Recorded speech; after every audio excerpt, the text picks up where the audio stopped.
The European Union was dealt a brutal blow by former Prime Minister David Cameron, who admitted to becoming eurosceptic years before the UK voted to leave the bloc.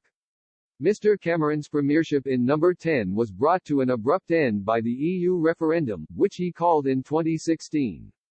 The decision was always known to be a gamble for Mr. Cameron, who hoped the UK would vote Remain and silence the Eurosceptics in the Conservative Party.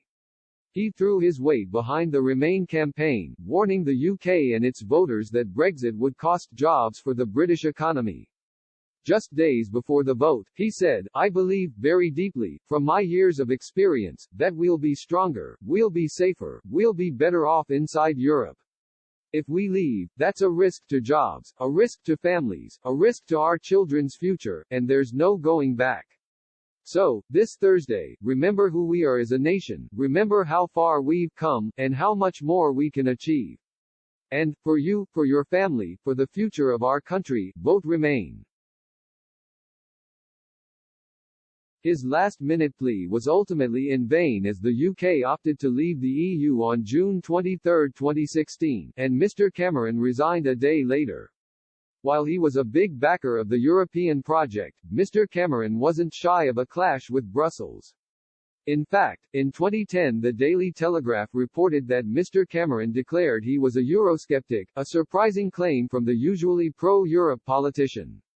After facing criticism from Conservative MPs and peers over the EU budget and his approach to Europe 11 years ago, Mr. Cameron said the bloc did not spend its money well and that it should not be allowed to become a superstate. He added, "Am I skeptical about granting more powers to the EU? Yes. Am I skeptical that money in Europe is well spent? Yes. Do I think that Europe should be member states working together rather than a superstate? Yes. Does that qualify me to be a Eurosceptic? I've always thought that, yes, that it does." A year after his comments, Mr. Cameron endured arguably his biggest row with the EU. Leaders were voting on a pivotal treaty in 2011, formed to help ease the pressure on the euro after the currency was plunged into crisis. The treaty stated commitments to balanced budgets for Eurozone countries, defined as a structural deficit no greater than 0.5%, automatic sanctions for any Eurozone country whose deficit exceeds 3% of GDP, and a requirement to submit national budgets to the European Commission.